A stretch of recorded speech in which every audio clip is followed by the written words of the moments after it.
So, ladies and gentlemen, yours truly has finally come out of the closet. And when I say coming out, folks, I'm going through a little transition, but that will become very utterly super clear what that will look like in about a month or two when I decide to come back on camera all over again. But of course, coming out seems to be the most appropriate phrase I could use right now because we just escaped the horrible month that is June. And I do applaud the oil protesters who disrupted the Pride March last weekend. I thought big round of applause because that's the one time I wanted their intervention to happen, and intervene they did and disrupt they did, and I think it's absolutely hilarious.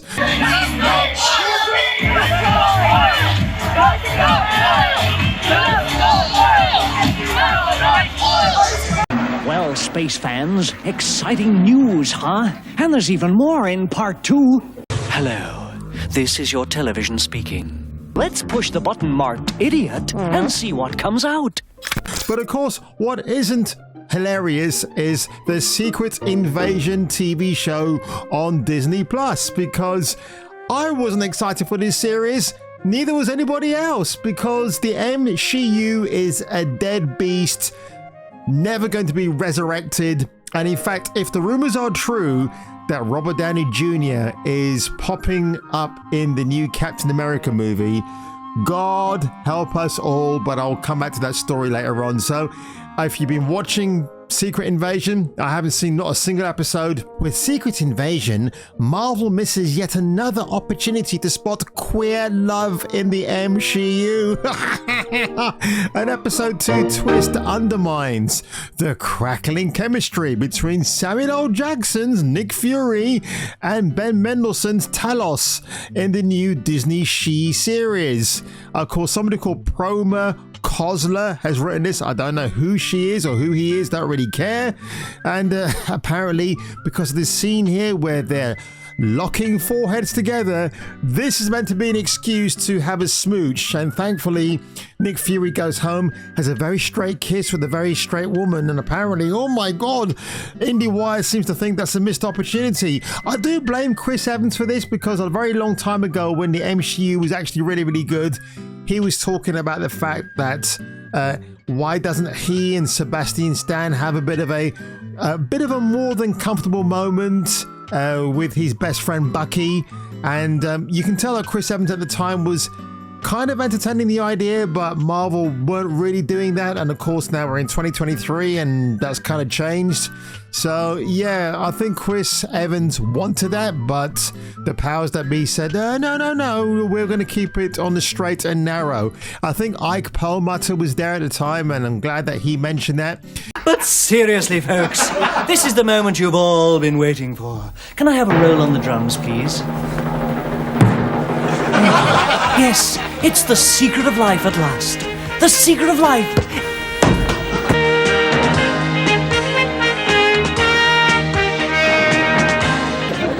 Glad I come to a generation that stands up for the old values. You know what I mean? But of course, the other rumor is, and you know, I'm not a big fan of this character and even this show going solo. Rumor, Marvel Studios plan to give Echo the Batgirl treatment. Possibly saved it to serve as a filler during the Writers Guild of America strike. Of course they would. Holy shit, man.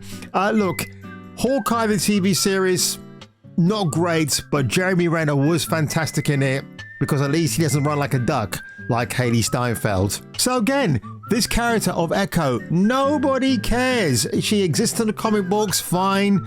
But of course, the actress they picked here, Long John Silver, because she's got an amputated leg that's been replaced with a false prosthetic one. And she's deaf as well. So you've got the deaf and dumb girl who's also got a robotic leg. Oh my god. But apparently, this series was almost going to get the Leslie Grace treatment. And you know what? I have said it once and I'll say it again. David Zaslav, you've got to find the so-called deleted. You've got to bring back Batgirl onto the bat screen for us to all enjoy. I hope somehow there's a work print of that film lying around somewhere, and somehow it might find its hand into the black market, the highest bidder will get it, and you can get it through a torrent download. That'll be absolutely brilliant. But according to the latest whisper, a careless whisper perhaps on the street, I love this. Marvel's upcoming Echo is so abysmal in quality that the studio wanted to give the Disney Plus series the Batgirl treatment, only choosing not to at the last second in order to have something to air during a potential content drought resulting from the currently ongoing WGA writer strike. Because at the moment it is just a writer's strike. It might become an actress strike at some point. But a word of Marvel's disappointment in their resident deaf one-legged vigilante was first raised by veteran studio stuntman Chris Brewster during a 21st of July appearance on the Ikuzo Unscripted podcast. Now, sticking with Disney Plus, the original Daredevil stuntman says Marvel Studios were told every person working on that show that they don't want Born Again to look anything like the Netflix Daredevil series. Oh, God. That's all I need to know not to ever watch this resurrection of Daredevil, because if you haven't seen Drew Goddard's original vision, I've got the first 2 shows on Blu-ray. Why are they holding the season 3 release hostage? Why is Netflix doing this? Don't they want people to pay out money to buy the final piece of the puzzle to add it to the collection? I've downloaded it all because there's no other way to preserve and watch it. But yeah, I can imagine what this Daredevil show is going to be like. I guess Foggy Nelson and Matt Murdock have to watch their P's and Q's in the courtroom, if you know what I mean. And if you don't know what I mean, well, put it this way. If you bring Frank Castle into the mix, John Bernthal, before he executes somebody, is going to ask what their pronouns are. So you can imagine if he's got his gun pointed at Ezra Miller, well, of course, Mr. Miller's going to get a pass, isn't he? Because, you know, he fits that new bracket that we're also very protective of. So I have no hope for this show. I probably will watch it in the end just to see how terrible it actually is, because we all love to laugh at something that's absolutely terrible. And speaking of which, by the time you see this portion of the video, I will have watched Indiana Jones and the Diarrhea of Destiny, but I would have watched it in a way that you would come to have expected from me by now. It underwhelms in the box office with the $60 million debut for Harrison Ford's hurrah to the character that is Professor Dr. Indiana Jones. Are you surprised to hear this? Apparently the actual budget for the movie, not including marketing, which apparently was $100 million by itself, $320 million. Now, that figure might be a little bit skewed, it might be a bit off track, but whatever you hear, let's put it this way, it's probably true right at this stage. And, well, you couldn't have picked a better picture of Harry Ford grimacing like he's even having trouble swinging that whip.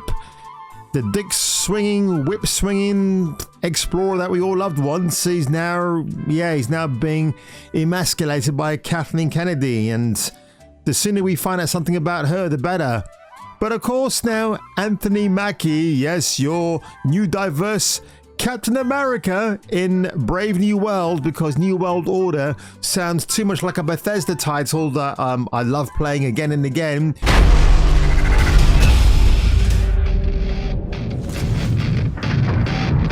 He came out with a very strange take on something that didn't really need to be talked about, where he blasted the Harry Potter franchise and Lord of the Rings, how dare he, for their lack of diversity. Of course, we do know that Lord of the Rings, the 3 best films in our entire franchise, which I love to watch again and again, has its own diversity. But of course, when Anthony Mackie says this, a black actor, he really means, well, yes, of course there's diversity in Lord of the Rings, because you got your elves and your orcs, but they're not really diverse in the sense of skin color, which is wrong, because you do see that. Of course, some people are painted a different picture about the orcs being a misrepresentation of black people, which is absolutely dumb onto itself, because if you think that way, then clearly you're the racist, not the actual vision of Peter Jackson. And that, that franchise is something to die for. But speaking to Inverse, again another dodgy outlet, Mackie criticized Harry Potter's shortcomings regarding the representation, which have been echoed by many critics and movie series since its 2001 inception. The MCU actor believes the films would have been better served with more young black actors and actresses at the helm and people of color integrated throughout. Yeah, I mean, it's just like what Marvel are doing now. If you're directing a film of color with colorful actors of many representations, you can't have a white person directing them. You got to get someone of color to direct them on the straight and narrow, which is absolutely dog shit. But of course, if you just do a quick Google search, there were characters of color in the Harry Potter series. Because you're black. You are. He is. You had George Harris, who played Kingsley Shacklebot, and Alfred Enoch, who featured as Dean Thomas, a Gryffindor student at the Hogwarts School of Witchcraft and Wizardry. Were prominent characters, except they weren't that prominent because they didn't have many lines of dialogue. So that part I kind of get. You probably could have expanded on that alone, but I guess, you know, with the way the narrative is going at the moment and the SJW-isms, they'll never stop. It's a bit like the Terminator. It'll just be relentless until he gets his own way in Hollywood.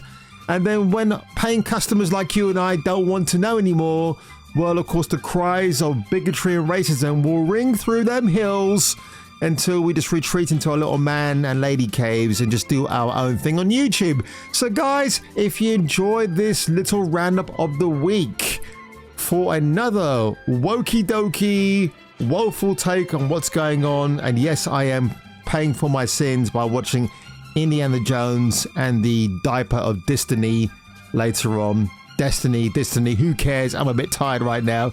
If you enjoyed this video today, make sure you hit the like button. Make sure you subscribe for more videos on the on and off. And on that one, if I were you and if you were me, you better return for the next video.